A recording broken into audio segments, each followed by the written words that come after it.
Welcome, my dear students. And today I shall share some important things regarding tourism policy of India. Before sharing this, I wish to thank Mr. Nilesh Narayan also for his kind support. So let us discuss tourism policy of India.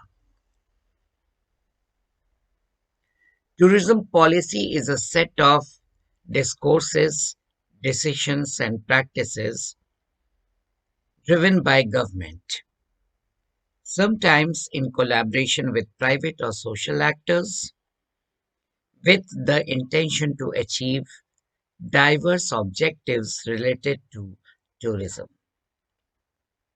पर्यटन की जो नीति है, यह एक प्रकार की set of discourses है, डिसीशंस हैं और प्रैक्टिसेस हैं जो सरकार स्वयं चलाती है या कभी-कभी सरकार गैर सरकारी संस्थाओं के संग में मिलके पॉलिसीज का निर्धारण करती है, क्योंकि उनका उद्देश्य यही है कि हम विभिन्न उद्देश्यों को अचीव करें जो पर्यटन से संबंधित है.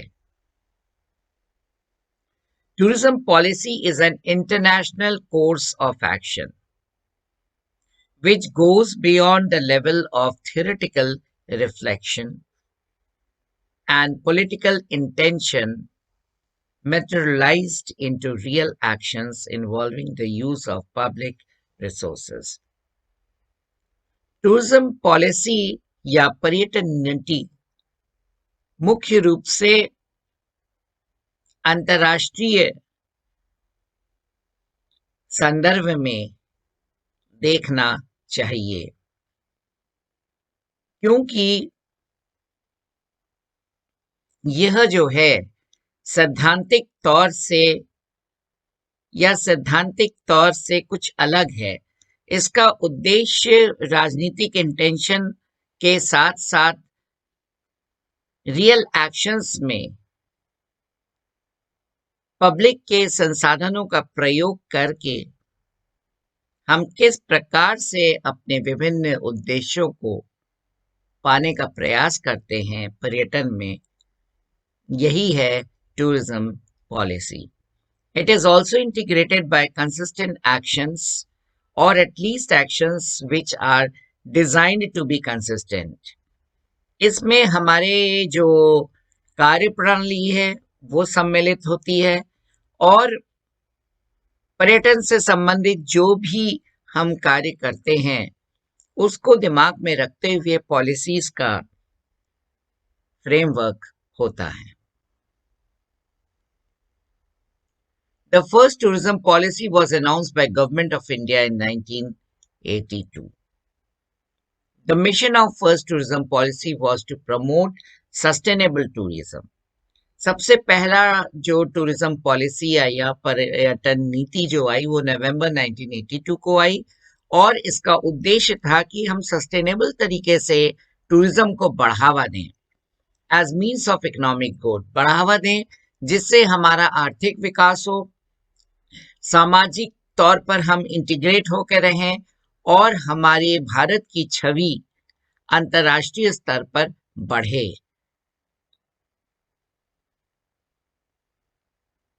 A set of rules, regulations, guidelines, directives, and development promotion objectives and strategies that provide framework within which the collective as well as individual decisions directly affecting long-term tourism development and the daily activities within a destination are taken.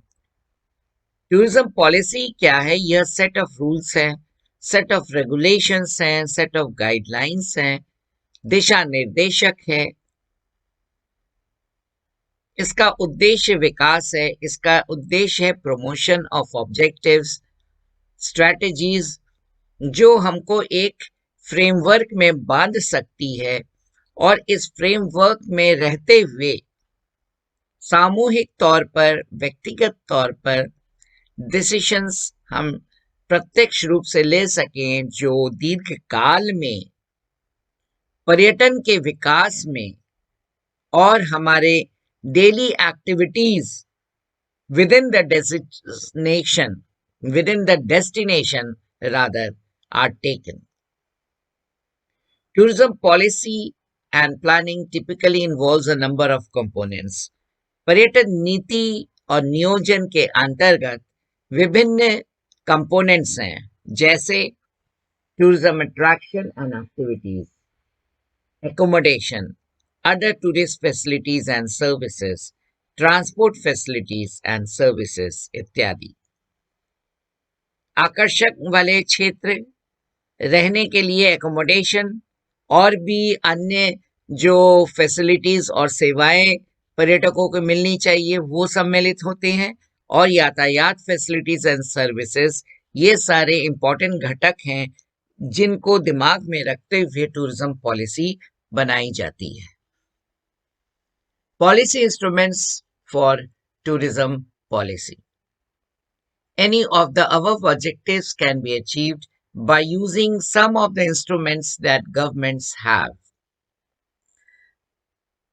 हम जो आपको पहले घटकों के बारे में बताए, उनके आधार पर ही हम पॉलिसी निर्णय करते हैं, पॉलिसी का फ्रेमवर्क करते हैं, जिससे हम अपने ऑब्जेक्टिव्स एंड गोल्स को अचीव कर सकें. Instruments can be defined as the technique or means through which governments attempt to attain their goals. जैसे organizational instruments, norms or regulations of a compulsory character, incentive and promotion instruments, improving knowledge instruments. Levels of tourism policy. Tourism policy जो है वो विभिन्न स्तरों में होती है. अंतर्राष्ट्रीय स्तर में टूरिज्म पॉलिसी का फ्रेमवर्क होता है, राष्ट्रीय स्तर में टूरिज्म का फ्रेमवर्क होता है, और स्थानीय स्तर में भी होता है. तो सबसे पहले हम इंटरनेशनल टूरिज्म प्लानिंग के बारे में डिस्कस करते हैं. At the international level, tourism planning typically involves international transportation service. अंतर्राष्ट्रीय स्तर में जो पर्यटन का नियोजन है वो खास तौर से अंतर्राष्ट्रीय यातायात संबंधित सेवाओं से संबंधित होता है. दूसरा है the movement and scheduling of the tours of tourist among different countries. जो टूरिस्ट होते हैं उनको टूर कराना विभिन्न देशों में कब कब करना है, कैसे मूवमेंट्स होंगे, इससे रिलेटेड बातों का भी हम टूरिज्म प्लानिंग में शेयर करते हैं. The development of major tourist attractions and facilities in neighboring countries and the working strategies and promotional programs of many countries in consultation with international trade bodies. इसमें हम the development of major tourist attraction, जो major यानी प्रमुख पर्यटक के जो रुचि है, attractions हैं, उसका विकास और वहाँ आसपास की जो फैसिलिटीज है नेबरिंग कंट्रीज की, उसको देखना है. और साथ ही हम एक वर्किंग स्ट्रेटेजी तैयार करते हैं, साथ ही प्रमोशनल प्रोग्राम्स भी तैयार करते हैं, और इसमें हम विभिन्न देशों को लेते हुए, विभिन्न देशों से कंसल्ट करते हुए, और हम एक इंटरनेशनल टूरिज्म प्लानिंग करते हैं. इंटरनेशनल टूरिज्म या ट्रैवल टूरिज्म बॉडीज जो हैं उनके कुछ नाम आपसे हम बताते हैं. सबसे पहले द वर्ल्ड टूरिज्म ऑर्गेनाइजेशन, दूसरा है the world travel and tourism council, और तीसरा आपका है Asia pacific travel association. International aviation bodies, उसमें the international air transport association है, the international civil aviation organisation है, और इंटरनेशनल होटल बॉडीज में international hotel and restaurant association प्रमुख हैं।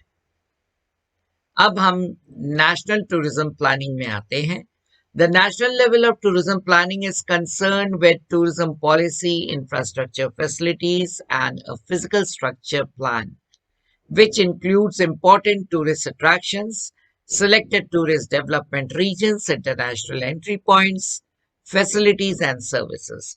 राष्ट्रीय स्तर के जो पर्यटन की जो नियोजन होता है वो खास तौर से हमारा कंसर्न टूरिज्म पॉलिसी से होता है, और इंफ्रास्ट्रक्चरल फैसिलिटीज, आधारभूत संरचनाओं की जो फैसिलिटीज हैं वो हमारे पास क्या है, and a physical structure plan, और एक फिजिकल स्ट्रक्चर प्लान भी होना चाहिए विच इंक्लूड्स, उसमें क्या क्या शामिल किया जाता है, इंपॉर्टेंट टूरिस्ट अट्रैक्शंस, कौन कौन से जगह हैं जो टूरिस्ट अट्रैक्शंस हो सकते हैं, सिलेक्टेड टूरिज्म डेवलपमेंट रीजन्स, कुछ चुने हुए क्षेत्रों को टूरिस्ट डेवलपमेंट रीजन्स के तौर पर आइडेंटिफाई करना, साथ ही अंतरराष्ट्रीय एंट्री पॉइंट्स यानी इंटरनेशनल जो पोर्ट्स है वहां के एंट्री पॉइंट्स में इंटरनेशनल या नेशनल जो है पॉलिसीज को फ्रेमवर्क करके रखना जिससे कोई समस्या ना आए, और इन इंटरनेशनल एंट्री पॉइंट्स में क्या हम सुविधाएं दे रहे हैं, क्या हम सेवाएं दे रहे हैं, इनके बारे में हम नियोजन करते हैं। It is also concerned with the amount, kind, and quality of accommodation and other required tourist facilities and services. इसके अलावा हम क्वालिटी, काइंड और अमाउंट पर भी ध्यान देते हैं कि हमारी प्लानिंग किस तरह की है, क्वालिटी है कि नहीं, और किस काइंड में कैसा है, अमाउंट में कैसा है, हम किस तरह के एकोमोडेशंस प्रोवाइड कर रहे हैं, हम टूरिस्ट फैसिलिटीज जो है, सर्विसेज जो है अप टू द स्टैंडर्ड है कि नहीं, इसके बारे में हम डिसाइड करते हैं, डिसीजंस लेते हैं और प्रोवाइड करने का प्रयास करते हैं। The important tourist routes in the country and their regional connections. इसके अलावा the tourist organizational entities, laws and investment policies, tourism marketing strategies and promotion, education and training programs, and environmental, economic and socio-cultural analysis.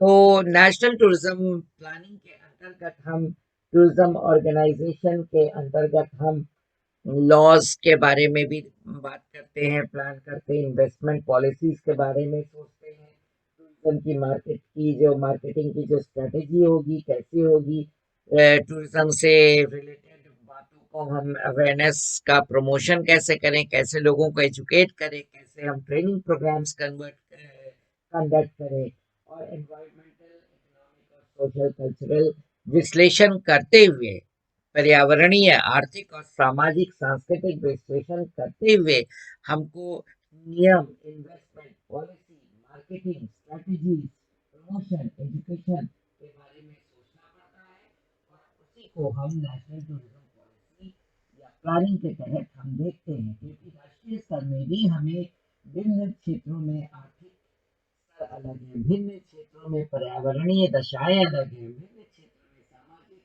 सांस्कृतिक जो हमारा culture है वो फर्क है, तो इन सब का विश्लेषण करते हुए ही हम नियोजन करते हैं। The Ministry of Tourism is the nodal agency for the formulation of national policies.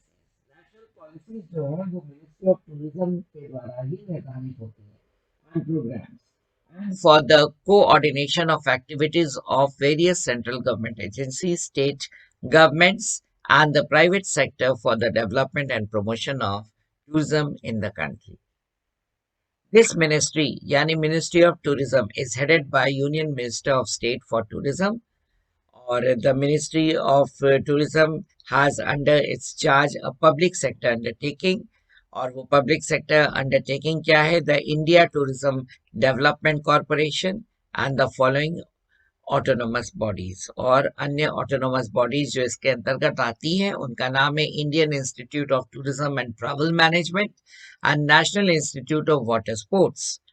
Next आता है Indian council of hotel management and catering technology and institute of hotel management. इसके अलावा the ministry of tourism functions as a nodal agency for the development of tourism in the country. Ministry of tourism ही मुख्य agency है जो पूरे देश में पर्यटन के विकास के बारे में सोचता है, कार्य करता है, नीति निर्धारण करता है और कार्यक्रमों का प्लानिंग भी करता है।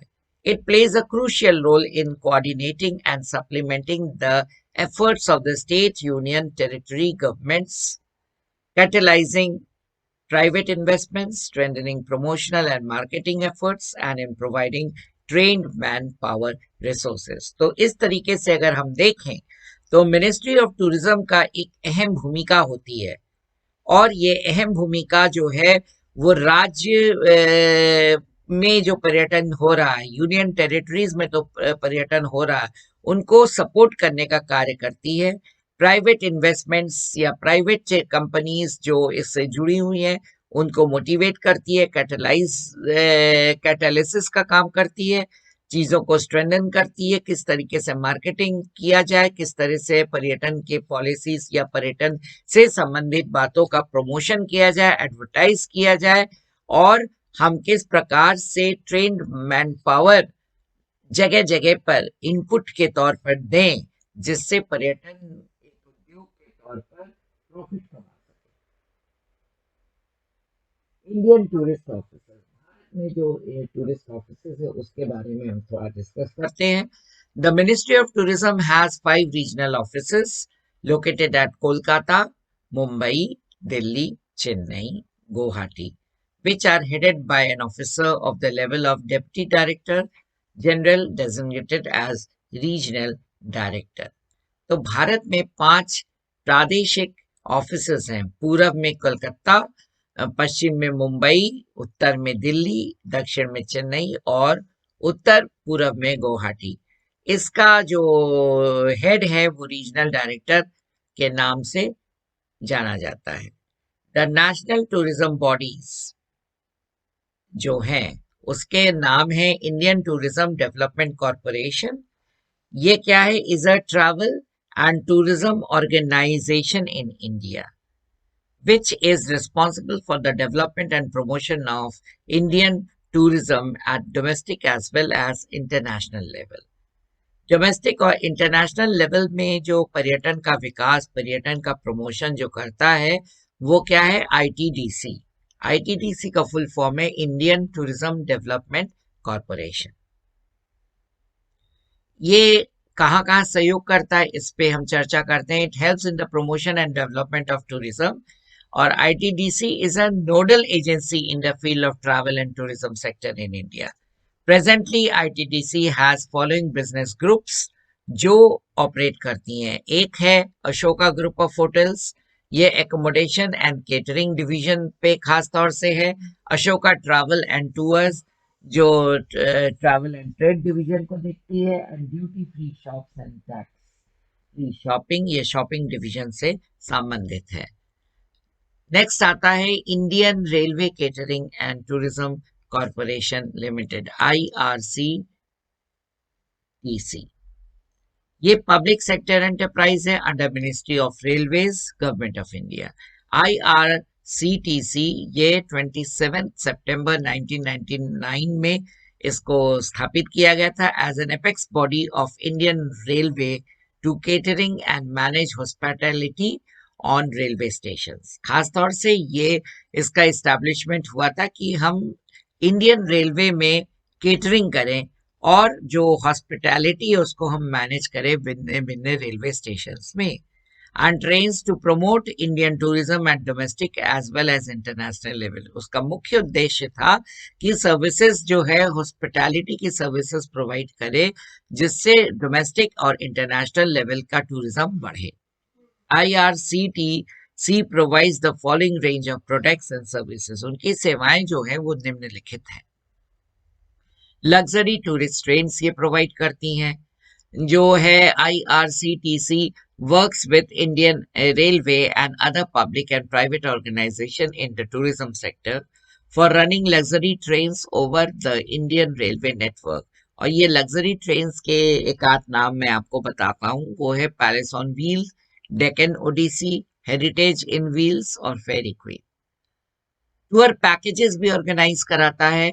भारत दर्शन है जो special tourist train for budget travellers, जो मिडिल क्लास ट्रैवलर्स हैं उनके लिए भारत दर्शन जो है स्पेशल टूरिस्ट ट्रेन के माध्यम से होता है।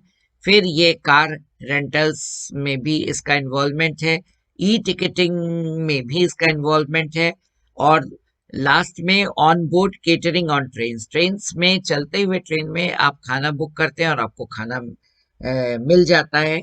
तो ये इसी का काम है IRCTC।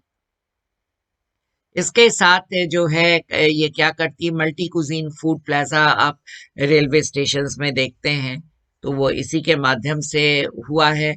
पैकेज्ड ड्रिंकिंग वाटर जो है, रेल नीर, ये है बुद्धिस्ट सर्किट स्पेशल ट्रेन्स, ये सारी चीजें वो ऑर्गेनाइज करती हैं, हॉस्पिटलिटी के बारे में सोचती है, जिससे डोमेस्टिक और इंटरनेशनल टूरिज्म को बढ़ावा मिले। उत्तर प्रदेश टूरिज्म, इसके बारे में भी थोड़ा सा बता दें। It is a state government agency which is responsible for the promotion of tourism in Uttar Pradesh, the Indian state of Uttar Pradesh. The department is also responsible for drafting and implementing of the tourism policy, including heritage, air service, and ecotourism policies of Uttar Pradesh. Uttar Pradesh state tourism development corporation limited, ये उत्तर प्रदेश का main वो है।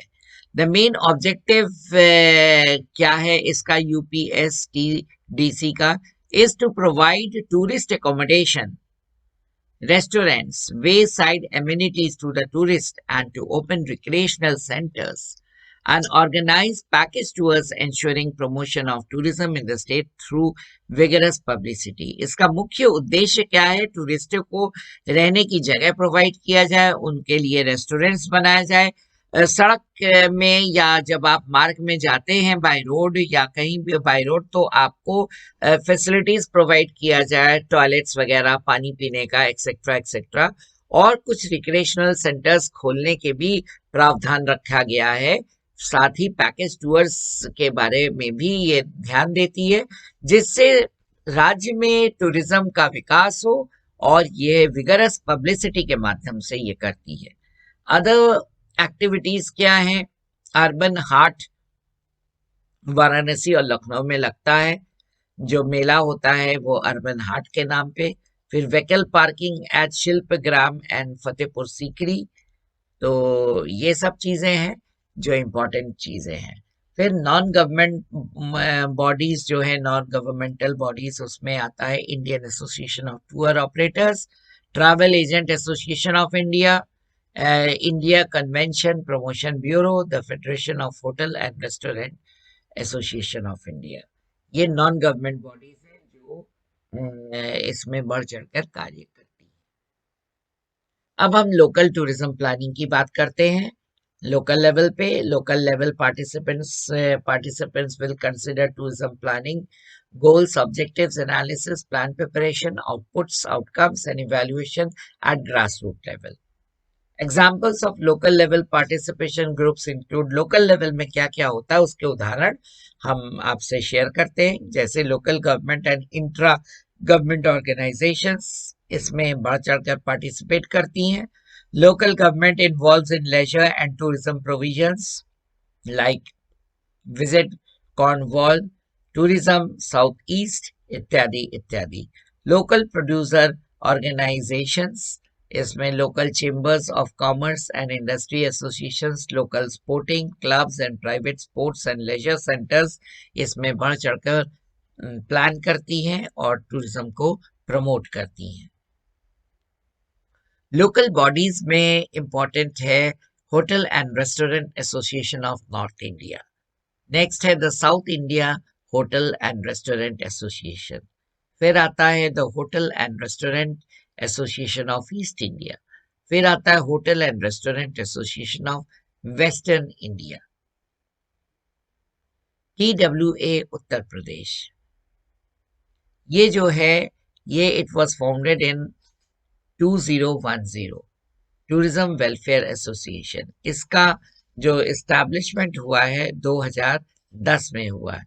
The core of our effort is to bring our team's fresh ideas and passion to the range of activities. इसका core उद्देश्य है कि उसके team के जो नए नए आइडियाज हैं, नई नई जो उमंग है, एक्टिविटीज, रेंज ऑफ एक्टिविटीज को लाया जाए, इंक्लूड किया जाए और इसको बढ़ाया जाए. Through all of our endeavors, we hope to promote lesser known religious sites and unknown heritage of Uttar Pradesh. इसका मुख्य उद्देश्य यही है कि जो अननोन धार्मिक क्षेत्र हैं, अननोन जो हमारे उत्तर प्रदेश के हेरिटेज साइट्स हैं, उनको उजागर किया जाए, लोगों के नज़र में लाया जाए और इस प्रकार से लोकल लेवल के टूरिज्म को प्रमोट किया जाए. अब हम नेशनल टूरिज्म पॉलिसी की बात करते हैं. 1982 में क्या था? द सिक्स्थ 5 ईयर प्लान जो है 80 और 85 के बीच में was a major landmark in the history of Indian tourism. The first ever tourism policy of the country was announced in 1982, which specified the development of objectives and provided an action plan based on travel circuit concept to maximize the benefits of tourism. इसी समय travel circuit की बात की गई है जिससे maximum benefit यात्रियों को मिले. फिर आगे हम देखते हैं कि 1982 में a tourism policy was formulated and presented to the parliament. Parliament के सामने टूरिज्म पॉलिसी रखा गया. The objective of the policy was to develop tourism. Main उद्देश्य था कि हम पॉलिसी यही थी कि हम पर्यटन को विकास करें, विकसित करें, so that it becomes a unifying force nationally and internationally, fostering a better understanding, जिससे हम राष्ट्रीय स्तर पे अंतरराष्ट्रीय स्तर पर एक यूनाइटेड तरीके से हम आगे बढ़े, लोग हमको पहचाने, हम लोगों को पहचाने और इंडिया की जो प्रेजेंटेशन है पूरे विश्व में फैले. Helps preserving Indian heritage and culture and projecting the same in the world. तो विश्व स्तर में इंडियन कल्चर एंड हेरिटेज को फैलाना नेशनल टूरिज्म पॉलिसी का मुख्य उद्देश्य बना. आगे है कि brings socio economic benefits in terms of employment. इससे क्या होगा कि हमारे जो सामाजिक आर्थिक लाभ होगा, किस तरह के लाभ? रोजगार बढ़ेंगे, आय मिलेगा, रेवेन्यू जनरेशन होगा और साथ ही फॉरेन एक्सचेंज भी देश को मिलेगा. Offers opportunities to the youth of the country. युवाओं को नए नए अपॉर्चुनिटीज मिलेंगी, नॉट ओनली फॉर एम्प्लॉयमेंट, केवल नौकरी के लिए नहीं, बट अन्य एक्टिविटीज के लिए भी, for nation building and character building like sports, adventure activities etcetera. The first national policy on tourism was declared in 1982 by amalgamating the discrete effort of tourism promotion in the initial years of Indian planning. In 1986, during the seventh plan, tourism was assigned the status of service sector industry. Tourism को 1986 में service sector industry, सेवाओं से संबंधित, यानी जो उद्योग हैं, प्राथमिक उद्योग होते हैं, द्वितीयक श्रेणी के उद्योग होते हैं, तृतीयक श्रेणी के उद्योग होते हैं, चतुर्थक श्रेणी के उद्योग होते हैं, प्राइमरी, सेकेंडरी, टर्शरी. तो इसको टर्शरी और क्वार्टरनरी सर्विसेज के बीच में इसको रखा गया. बाय नाउ ये क्या हो गया? 1986 में some 14 Indian states have declared tourism as an industry. लगभग 14 राज्यों ने इसे एक उद्योग के तौर पर एक्सेप्ट किया. अब इंपॉर्टेंट स्टेप्स की बात करते हैं. Tourism promotion. Since 1991 tourism was made a priority sector of foreign direct investment in 1991, making it eligible for automatic approvals up to 51% of the equity. Next, the National Strategy for Tourism Development was evolved in 1996, which advocated the strengthening of an institutional setup in human resource development. 1996 में एक national strategy for tourism development evolve किया गया और ये मुख्य उद्देश्य था कि ह्यूमन रिसोर्स डेवलपमेंट पर ज्यादा बल दिया जाए. Setting up an advisory board of tourism industry. फिर एडवाइजरी बोर्ड एक सेट किया गया इसको और सुदृढ़ करने के लिए. The integrated development of tourism destinations and promotions of private sector in tourism development. Declaration of export house status to the tourism industry in 1998. 1998 में इसको एक्सपोर्ट हाउस स्टेटस दिया गया. Specially hotels, travel agents, tour operators and tourist transport operators were given जो है export house status इनको दिया गया. Eco tourism 2002 में शुरू की गई. फिर adaptation of single window clearance system for tourist entrepreneurs. जो पर्यटन से संबंधित जो उद्योगपति थे उनको सिंगल विंडो क्लियरेंस सिस्टम से मदद किया गया. Based on the recommendations of the National Committee formed in 1988, a tourism action plan was prepared. National recommendation एक कमेटी राष्ट्रीय स्तर में बनी थी जिन्होंने रिकमेंडेशंस किया था 1988 में, और उसी के आधार पर टूरिज्म एक्शन प्लान का निर्माण किया गया. Only in 2002 the action plan was finally translated into 2002 tourism policy. और ये एक्शन प्लान जो था इसको 2002 टूरिज्म पॉलिसी के रूप में लाया गया. And it officially became a joint central state government effort. और ये पॉलिसी जो है ये सेंट्रल स्टेट गवर्नमेंट दोनों के लिए इसको बताया गया. अब टूरिज्म पॉलिसी 2002 के बारे में हम बता दें. This policy aimed at increasing the number of domestic and international tourists. Domestic और अंतर्राष्ट्रीय पर्यटन की संख्या को बढ़ाने में पॉलिसी जो है वो फोकस की थी. In order to do this, ये करने के लिए the government propose to diversify the Indian tourism products. Government ने ये प्रयास किया कि इंडियन टूरिज्म के जो उत्पाद हैं उसको डाइवर्सिफाई किया जाए and substantially improve the quality of tourism. और क्वालिटी कंट्रोल किया गया, क्वालिटी में इम्प्रूव किया गया. Infrastructural improvement, marketing improvement, visa arrangement में सुधार लाया गया और एयर कनेक्टिविटी बढ़ाई गई. Government of India launched an international marketing campaign named as Incredible India. भारत सरकार ने एक इंटरनेशनल मार्केटिंग कैंपेन शुरू किया और वो था Incredible India, Atulya Bharat, to promote tourism in India to global audience in 2002. And it was a very important major step by the government of India. The Incredible India campaign projected India as an attractive tourist destination.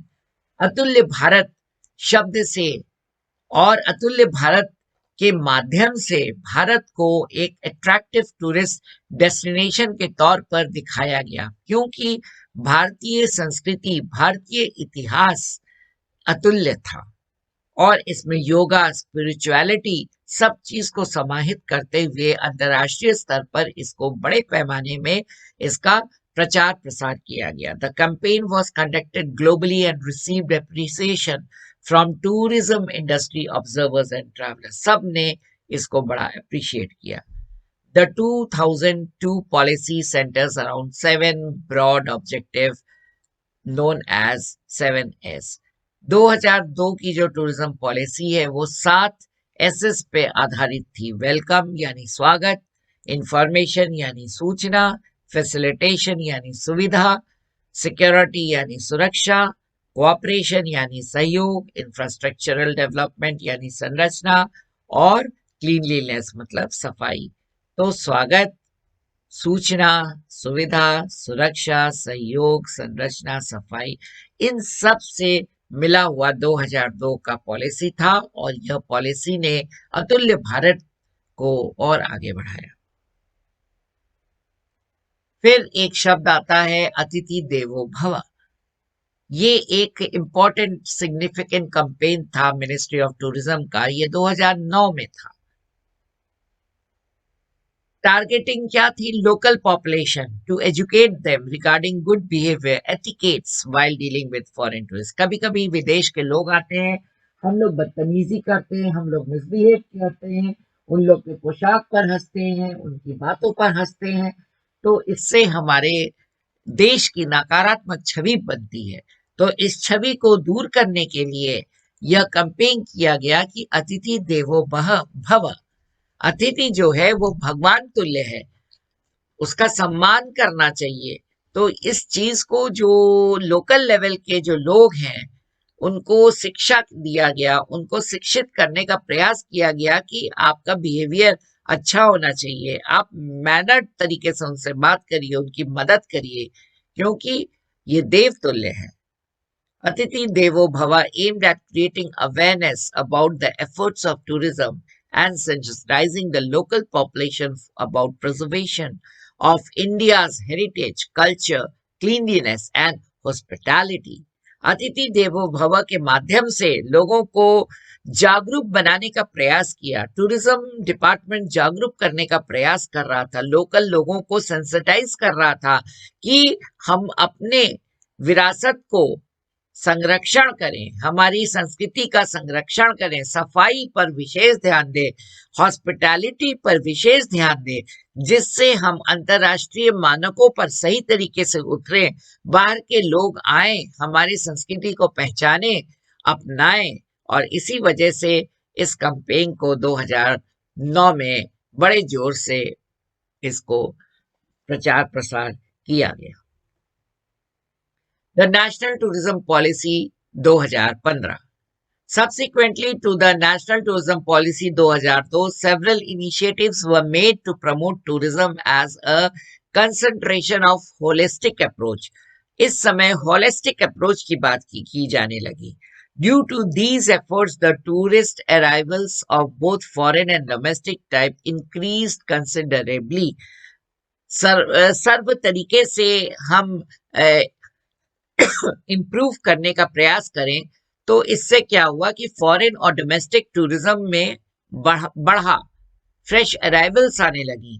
Foreign tourist arrive का जो growth rate है वो 10.6% 2014 में बढ़ गया, and foreign exchange earnings जो है वो भी बढ़ी 11.5%।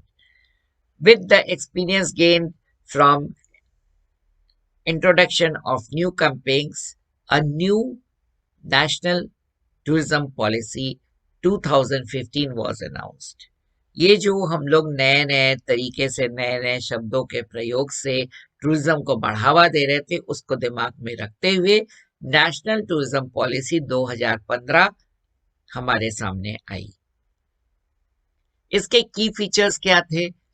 वो था कि increase India share in world tourist arrivals. World tourist arrivals में भारत में लोग ज्यादा आए, इसको बढ़ाइए। और from the present 0.68 to 1% by 2020 and increase to 2% by 2025. Focus on development and promotion of the Northeast region and the state of Jammu and Kashmir. तीसरा main feature है कोर इंफ्रास्ट्रक्चर। कोर इंफ्रास्ट्रक्चर में Airways आता है, railways आता है, roadways आता है, waterways आता है, as well as tourism infrastructure. Swadesh Darshan, Prasad, Buddhist circuit etcetera, इन पर विशेष ध्यान दिया जाने लगा।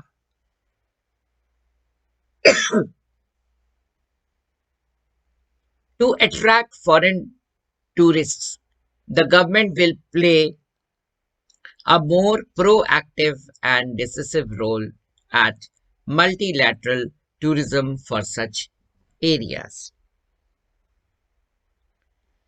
The South Asian Association for Regional Cooperation, the Association of Southeast Asian Nations, Indo-Brazil, South Africa, Brazil, Russia, India, China and South Africa, इन सब को attract करने का प्रयास किया जाने लगा।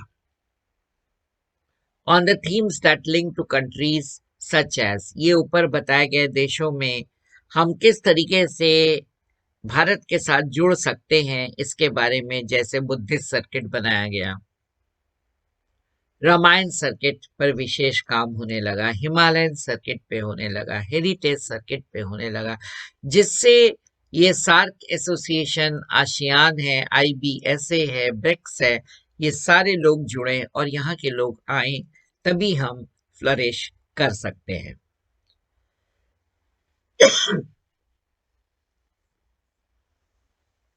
साथ ही हम ई टूरिस्ट वीसा पॉलिसी की भी बात करते हैं। In October 2013, India decided to initiate the process of extending visa on arrival (SS) to 40 more nations. In order to make it an exemplary experience for the tourists from other countries, the Indian government came up with e-tourist visa, यानी e-tourist शुरू हुई 2014 से. It was introduced in 9 different Indian airports and 43 countries. The scheme was extended by the Government of India for all citizens of Sri Lanka, Guyana, and in April 2015 and January 2015 respectively. E tourism के माध्यम से 43 countries को जोड़ा गया और साथ ही Sri Lanka, Guyana इनको भी जोड़ा गया। मई 2015 में e tourist visa facility was offered to 31 more countries. इसके नतीजे क्या हुए? As a result of new visa policy 56,477 tourists arrived on an e-tourist visa during October 2015 and compared with 2,705 tourists arrived during October 2014. तो अक्टूबर यानी एक साल के difference में आप देखिए कि 2014 में लगभग 2700 टूरिस्ट आए और 2015 अक्टूबर में 56,477 टूरिस्ट आए because of electronic media, E tourist visa के वजह से। During the period of January to October 2015, a total of 258,182 tourists arrived on an e-tourist visa. तो इसका इंक्रीज कितना हो रहा आप देखिए। उसी के साथ साथ पहले 2014 में कितने थे? लगभग केवल 21,000 टूरिस्ट अराइवल्स हुए थे, पर उससे 2015 में कितना गुना बढ़ा? 1073.8% की बढ़ोतरी हुई। It was a drastic achievement by the government of India. Currently, there are more than 165 countries under the scheme. इसके अंदर और भी 165 देशों को लिया गया। In June 2021, the Ministry of Finance had announced a scheme to offer free tourist visa till March 31st, 2022. This scheme was applicable for the first 5 lakh visa that will be issued.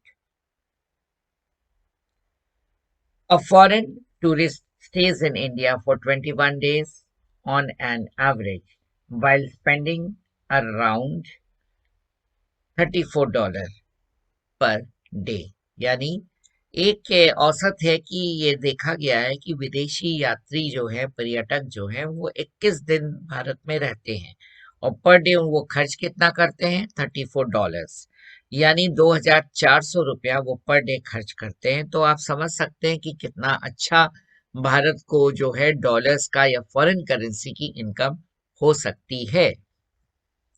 तो इससे आप अनुमान लगाइए कि tourism policy जो है it really plays a vital role और ये हमारे देश की छवि को बढ़ाने में, इंटरनेशनल टूरिस्ट को भारत में लाने में, फॉरेन एक्सचेंज बढ़ाने में, economic status, social cultural status, international arena में, लोकल लेवल, रीजनल लेवल, हर लेवल पे डेवलपमेंट में सहयोग करती है। तो tourism policy is very very important thing which we must know, which we must understand in order to understand tourism. तो इसी के साथ हम आज का जो टूरिज्म पॉलिसी है। आपको मैंने अपने सरल तरीके से बताने का प्रयास किया, और once again thank you so much.